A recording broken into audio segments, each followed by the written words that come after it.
Hello, knowledge seekers. In this episode of 20-Minute Books, we're diving into The Myths of Happiness by Sonja Lyubomirsky. This enlightening book challenges the widespread belief that happiness hinges on major life milestones, such as getting married, landing a dream job, or acquiring material wealth. Lyubomirsky, a distinguished psychology professor at the University of California, Riverside, leverages her extensive research to debunk the notion that these events are direct pathways to lasting happiness. Instead, she argues, true contentment comes from understanding and re-evaluating our attitudes towards these supposed markers of success. The Myths of Happiness is targeted at a diverse audience. It speaks to couples entrenched in the monotony of long-term relationships, employees stuck in a cycle of job dissatisfaction, and individuals hesitant about embracing significant life alterations. Through her accessible writing, Lyubomirsky offers readers scientific strategies to cultivate a deeper, more genuine sense of happiness, irrespective of societal expectations. As an acclaimed author with a proven track record in translating complex psychological research into actionable advice, Lyubomirsky sheds light on how we can all lead happier, more fulfilled lives by letting go of societal myths about happiness. This book is an essential read for anyone looking to discover authentic joy, far removed from the fleeting satisfaction promised by conventional achievements. Join us as we explore how the myths of happiness can help you navigate the pursuit of happiness in your own life.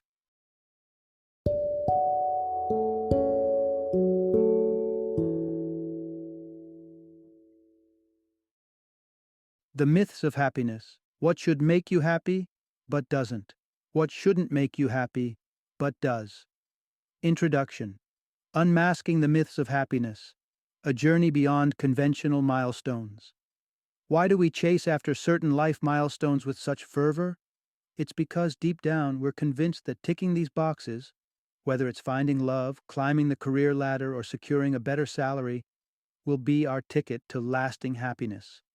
On the flip side, we try our utmost to dodge life's curveballs, be they relationship breakdowns, job losses, or financial setbacks, fearing they'll plunge us into misery. Yet, our roadmap to happiness might not be as straightforward as we think.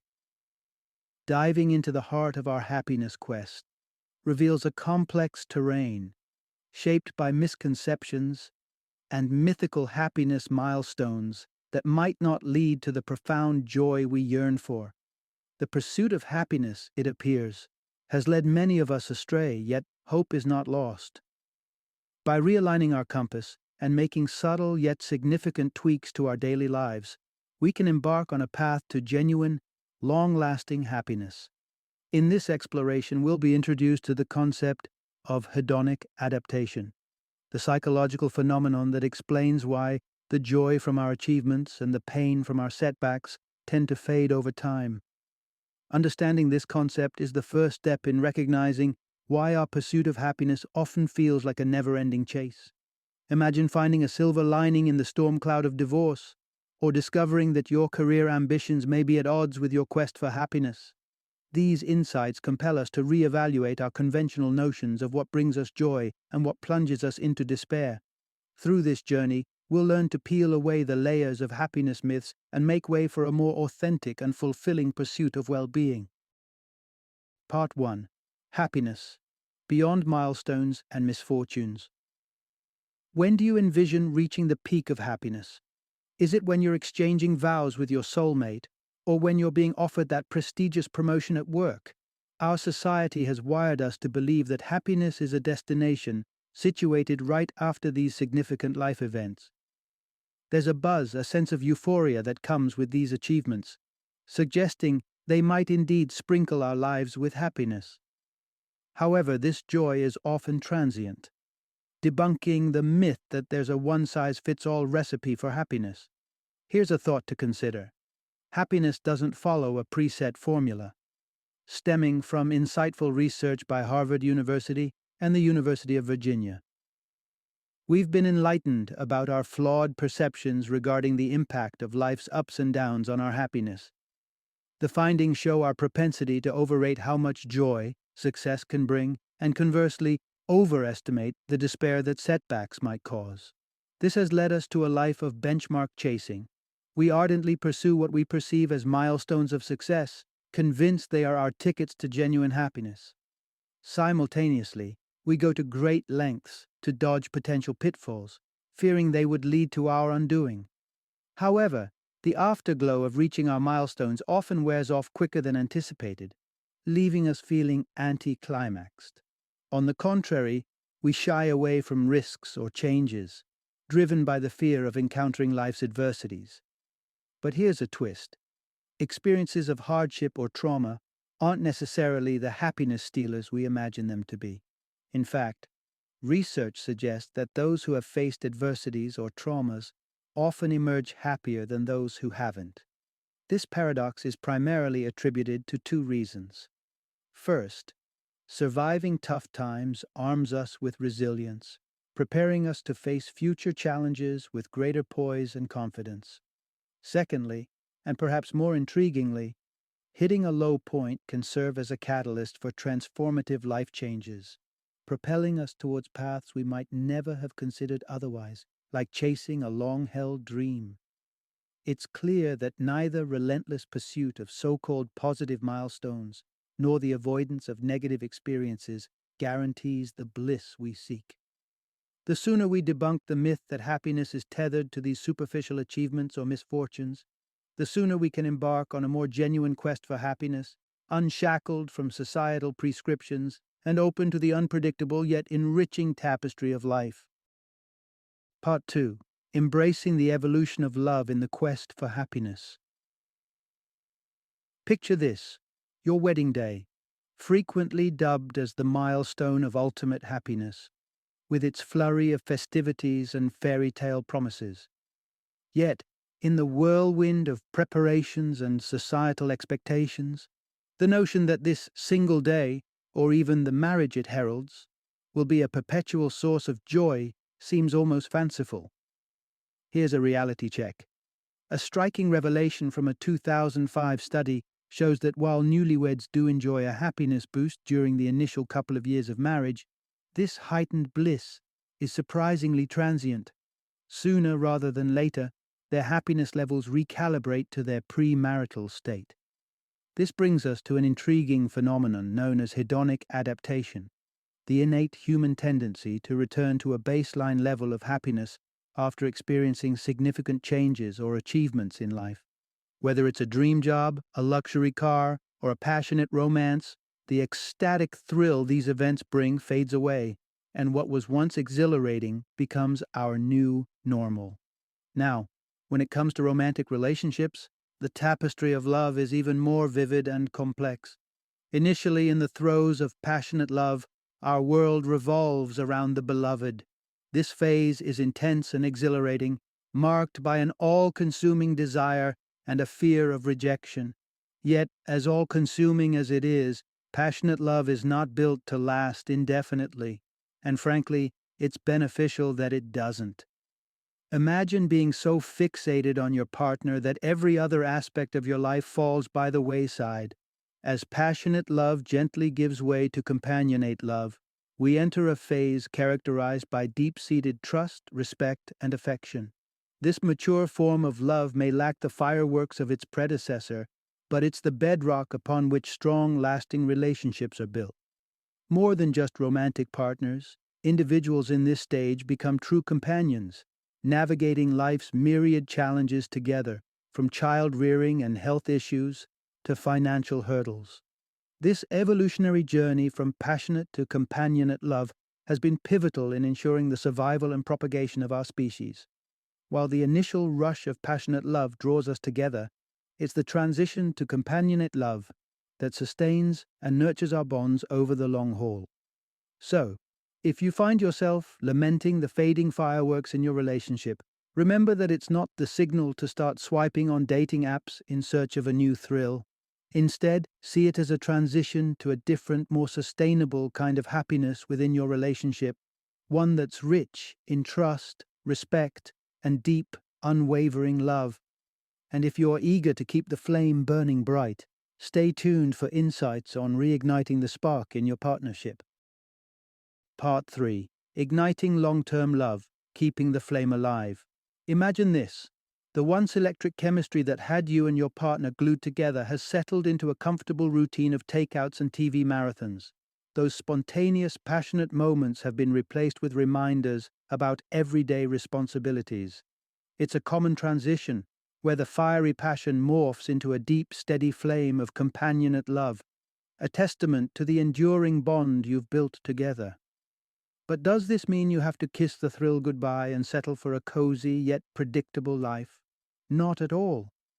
Here's a powerful reminder. The spark in a long-standing relationship can still burn bright. Hedonic adaptation, or our tendency to get used to the good things and take them for granted, is natural. But it doesn't mean your relationship has lost its sheen. It's just that the sheen has become part of the background. The good news? You can combat this adaptation and see your partner and your relationship in a new, vibrant light with 3 simple strategies. First and foremost, reignite your appreciation. In the whirlwind of early romance, admiration and gratitude for your partner flow effortlessly. However, as time goes on, we might start to overlook these precious qualities. Counter this by consciously focusing on what you cherish about your partner. Whether it's jotting down their virtues or penning a heartfelt letter, remind yourself of the many ways they enrich your life. Next, shake things up. Avoid letting predictable routines dull the excitement of your relationship. Psychological studies suggest that we're less prone to hedonic adaptation in dynamic environments. So, challenge the status quo. Embark on unexpected adventures together, explore new hobbies, or even change up small daily routines. Embrace novelty not just as a couple, but as individuals. Growth and change in each partner can keep the relationship fresh and fascinating. Lastly, don't underestimate the power of touch. Intimate connections aren't limited to the bedroom. They thrive on physical closeness and affectionate gestures in everyday moments. The simple act of touching can light up the brain's reward pathways, easing stress while deepening intimacy. From a comforting hug to a spontaneous kiss goodbye, these small acts of affection play a pivotal role in communicating love and appreciation non-verbally. Reviving the excitement in your relationship isn't about grand gestures. It's about rediscovering and celebrating the love and connection that has always been there, often hidden in plain sight. By proactively demonstrating appreciation, introducing elements of surprise, and nurturing physical closeness, you can breathe new life into your partnership, ensuring the flames of passion and happiness continue to dance brightly through the years. Part 4. Finding light beyond the shadow of divorce. Divorce often looms like a specter in the societal narrative, casting a long shadow over the possibility of post-marital happiness. There's a prevailing notion that while marriage might not guarantee joy, certainly divorce spells despair. This belief keeps many clinging to the remnants of fractured relationships, fearing the plunge into supposed misery that divorce is believed to bring. Here's a crucial and comforting insight. While divorce undoubtedly presents its challenges, it's often not as dire as you might fear. Embarking on the path of divorce indeed unfolds a tapestry of emotional upheaval, bureaucratic entanglements, and the daunting task of disentangling 2 lives. From finances to shared custody, yet despite the immediate turmoil, there emerges a beacon of hope. Numerous studies indicate a significant uplift in the happiness levels of those who have navigated the turbulent waters of divorce, revealing an encouraging horizon beyond the initial storm. What fuels this post-divorce resurgence of happiness? At the core of this phenomenon is human resilience, our extraordinary capacity to weather the storm of trauma, to find slivers of positivity amidst the gloom, and to emerge not just intact, but enriched from our trials. Yet, for many, this remarkable resilience lies dormant, stifled by the fear of enduring the trauma of events such as divorce, haunted by the false belief that it could irrevocably break them. This fear, however, overlooks the robustness of the human spirit. Interestingly, this resilience mirrors the psychological principle of hedonic adaptation, our ability to adjust to changes in our life circumstances, whether they're positive or negative. Following a divorce, studies, including one notable study from 1991, show an initial spike in psychological distress that gradually recedes over 2 years, eventually giving way to higher levels of happiness than experienced within the confines of an unhappy marriage. The narrative of divorce is frequently painted with broad strokes of anticipated pain, overshadowing the rich tapestry of life that continues unabated. The overlooked daily joys, whether a simple cup of coffee that tastes just right or the breathtaking beauty of a sunset, persist even in the midst of personal upheaval. Life, with its myriad commitments, obligations, and pleasures, goes on. A striking study in 2000 revealed that individuals contemplating divorce, who took the time to vividly imagine their day-to-day lives post-separation, had a more balanced perspective on the anticipated challenges of divorce. This suggests that visualizing a future, filled with both mundane and meaningful activities, can moderate our fears about the end of a marriage. Thus, it's essential to recognize that while divorce can be daunting, it doesn't spell the end of happiness. In contrast, clinging to the remnants of a toxic marriage might pose a far greater threat to long-term well-being. In the aftermath of divorce, there lies an unexplored potential for growth, resilience, and ultimately, a renewed sense of happiness. Part 5. The Myth of the Perfect Job and the Quest for Work. Joy each morning, as the sound of your alarm pierces the silence, a sense of dread washes over you. The vibrant enthusiasm that once propelled you to the office has dwindled to a mundane routine. Meetings have become a chore, interactions with coworkers strain your patience, and your daily tasks feel more robotic than ever. This wasn't always the case. There was a time when your job presented an exhilarating challenge, a source of fulfillment and excitement. But now, trapped in a cycle of discontent, you ponder if a new job is the key to reigniting that lost spark. In truth, you might be succumbing to a common happiness hazard, the illusion of the perfect job. Here's the reality. The perfect job is a mirage. Rather than hopping from one job to another in pursuit of elusive job satisfaction, it's crucial to recognize that external changes often offer only a temporary uplift in our happiness levels. A revealing study from 2005 tracked the happiness trajectories of managers post-promotion or geographical transfer. While an initial spike in happiness was evident, their satisfaction quickly plateaued, reverting to previous levels due to hedonic adaptation. This phenomenon illustrates how quickly we acclimate to new situations, diminishing the lasting impact of our supposed upgrades. Moreover, the root of job dissatisfaction often lies not within the job itself, but in the shadow of someone else's career. In our hyper-connected social media age, the temptation to compare our professional lives with those of our peers is stronger than ever. Instead of gauging our satisfaction based on our achievements and the intrinsic rewards of our work, we find ourselves measuring our worth against the seemingly more glamorous or successful careers of others. From childhood, we're groomed to engage in comparison, a habit not easily shaken. Yet during moments of self-doubt, it's pivotal to distinguish whether our discontent stems from not meeting our personal aspirations or from unfavorable comparisons with the accomplishments of our peers. Seeking contentment in your professional life.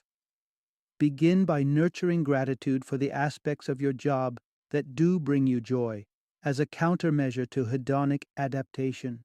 Challenge yourself to disengage from the trap of comparison, focusing instead on what truly matters to you. True satisfaction at work is less about the external markers of success and more about finding value, purpose, and joy in what you do every day. Part 6. The complicated relationship between money and happiness. The age-old debate about whether money can buy happiness finds itself in the spotlight once again, with a twist. Countless psychological studies have flipped the script on the saying, "Money can't buy happiness," illustrating that, indeed, financial stability can pave the way for a comfortable and secure life. Money takes care of basic needs, allows for indulgences, and generally enhances life satisfaction, up to a certain point. However, this is not the whole story. The key insight here is that money's ability to cultivate happiness is not boundless. For those whose financial resources are limited, a boost in income can significantly elevate happiness levels. But as one's wealth accumulates, the incremental happiness derived from additional wealth starts to taper off. This phenomenon, known as diminishing returns, shows that as one becomes wealthier, the joy brought by each additional dollar diminishes. Acknowledging the role of material comfort in our pursuit of happiness is necessary, yet it's crucial to understand its limitations as the ultimate source of fulfillment. Surprisingly, adopting a frugal mindset may actually be more conducive to happiness. Consider the example of buying a house, often seen as a pinnacle achievement. The thrill of purchasing a sprawling, luxurious property is undeniable. Yet this excitement is fleeting. The human mind quickly normalizes the pleasure derived from such a purchase. Yet the stress associated with servicing a hefty mortgage can linger, detracting from one's overall happiness long after the initial joy has faded. But what if one opts for a more modest dwelling? This choice could lead to reduced day-to-day stress, foregoing the transient high of a lavish purchase but achieving a more consistent state of contentment. Plus, alleviating a source of ongoing stress, such as a burdensome mortgage, can significantly boost happiness.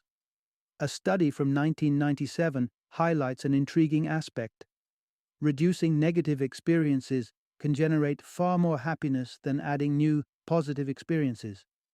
For instance, paying off a credit card debt could offer a threefold increase in happiness compared to the joy of acquiring a new TV on credit. In essence, while money plays a crucial role in enabling a happy life by meeting our essential needs and providing for our comforts, the quest for excessive wealth can prove to be a diminishing pursuit of happiness. The true art lies in balancing our financial desires with the understanding that happiness flourishes not from endless accumulation, but from appreciating what we have and minimizing our stresses. Part 7. Navigating through stormy waters. The pursuit of happiness amidst difficult diagnoses. Life, in all its unpredictability, has a way of presenting us with challenges that test our resilience and threaten to dim our inner light. Among the harshest of these trials is receiving a serious or terminal diagnosis, a moment that can irrevocably change the course of one's life, casting a long shadow over what happiness might have flourished. If you or someone close to you is grappling with such a diagnosis, it may seem as though the capacity for joy has been extinguished. Yet, even in these darkest of times, the ember of happiness can still glow. It's crucial, now more than ever, to kindle that flame. Here lies an empowering truth. A difficult diagnosis is life-altering, but happiness is still within reach. The initial impulse following devastating news is often to fixate on the turmoil it unleashes, allowing this single aspect of life to eclipse all else. However, philosopher William James sheds light on a profound insight. My experience is what I agree to attend to. This suggests that our grasp on happiness and our perception of reality are intricately tied to where we direct our focus. A sudden, adverse event might sweep us into a whirlwind of despair, yet by deliberately refocusing our attention, we reclaim a degree of control over our lives. This is not merely theoretical. The essence of navigating through the turbulence of a challenging diagnosis lies in consciously choosing to appreciate life's smaller yet significant joys. Revel in the beauty of a blooming garden. Cherish your ability to perform everyday tasks, and let these positives construct a reality that's brighter, even if just slightly, than before. Admittedly, such mental redirection demands significant willpower and resilience. Meditation offers a practical tool in this endeavor, a practice centered around concentrating on one's breath, thoughts, or both. Supporting this approach, a study from 2007 highlights how meditation significantly bolsters our ability to command and sustain our focus, thereby nurturing a mindset conducive to happiness. Why strive for positivity in the face of heart-wrenching news? Enter the Matthew effect, as highlighted in psychological studies and rooted in biblical teaching. It propounds that positive emotions beget further positive emotions, setting off an upward spiral of well-being. In essence, each nugget of happiness we nurture not only bolsters our spirits, but also attracts more joy into our orbit, even amidst adversity. Confronted with the trials of a severe diagnosis, the journey toward happiness undoubtedly becomes steeped in challenge. Yet by cultivating our focus on life's enduring beauties and harnessing the power of our mindset, we can illuminate the path ahead, proving that even in the darkest storms, the pursuit of happiness remains a beacon of hope. Part 8. Embracing Regrets as Stepping Stones to Happiness. From the whimsical childhood aspirations of space exploration and royal adventures to the mature dreams tethered to our professional ambitions, creative endeavors, or personal milestones, not all dreams are destined to be realized. As we journey through life, certain dreams dissolve naturally with time, while others are painfully pruned by the realities and constraints we encounter. It's the latter category, the dreams we're compelled to relinquish, that often morph into sources of lingering regret. But here's an uplifting revelation. Harboring regrets doesn't preclude happiness. Indeed, confronting our regrets is not only beneficial, but essential for nurturing happiness. Regrets, or as psychologists call them, our lost possible selves, present valuable opportunities for growth and self-reflection. Consider the tale of two college athletes, Lucy and Alejandro, whose Olympic ambitions are dashed by a hair's breadth. Both talents go unrecognized, their dreams unfulfilled, leading them down divergent paths in dealing with the aftermath. Lucy embarks on a journey of acceptance, allowing space for her disappointment, before realigning her life with her enduring passion for sports. Though she sidelines her Olympic aspirations, she integrates her love for athletics into her daily life, through coaching and local competitions, finding contentment and pride in her journey. Alejandro, on the other hand, chooses denial over confrontation, severing all ties with his athletic past. By shunning his sports-related achievements and eschewing any involvement in athletics, he inadvertently forsakes a vital part of his identity and source of happiness. Lucy's approach of facing her regrets head-on, questioning what they could teach her, and ultimately weaving her passion for sports into the fabric of her life stands in stark contrast to Alejandro's strategy of avoidance.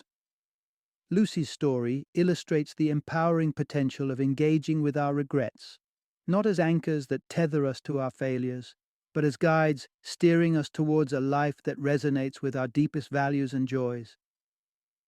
Regrets possess the unique power to illuminate our desires, expose our missteps, and underscore the values that shape our existence.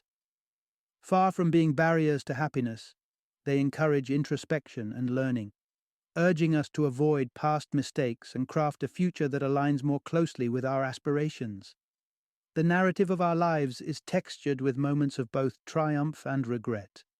Acknowledging and learning from these regrets can propel us forward, crafting a richer, more fulfilling journey. Happiness, then, isn't found in the absence of regret, but in our courageous confrontation and mindful integration of these experiences into our path forward.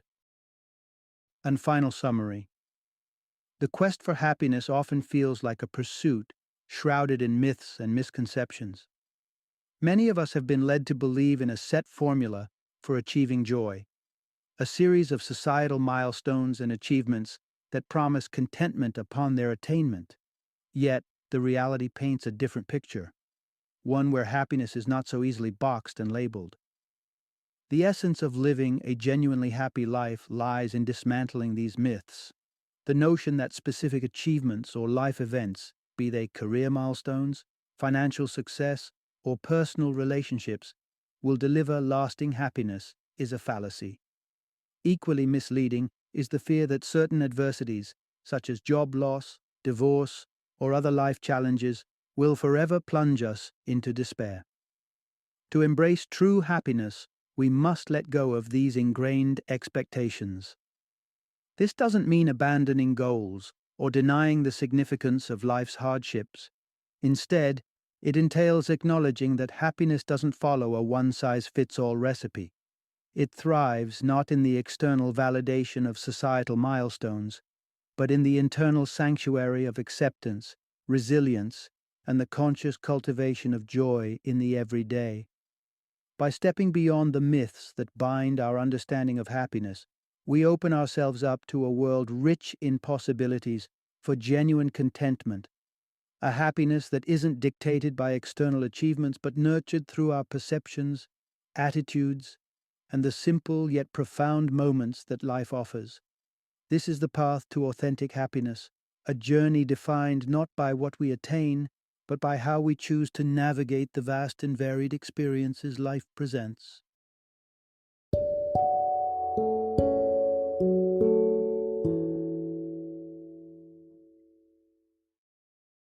Thank you for joining me today on this journey of learning and discovery as we explored the insights of another thought-provoking book in our growing library of knowledge.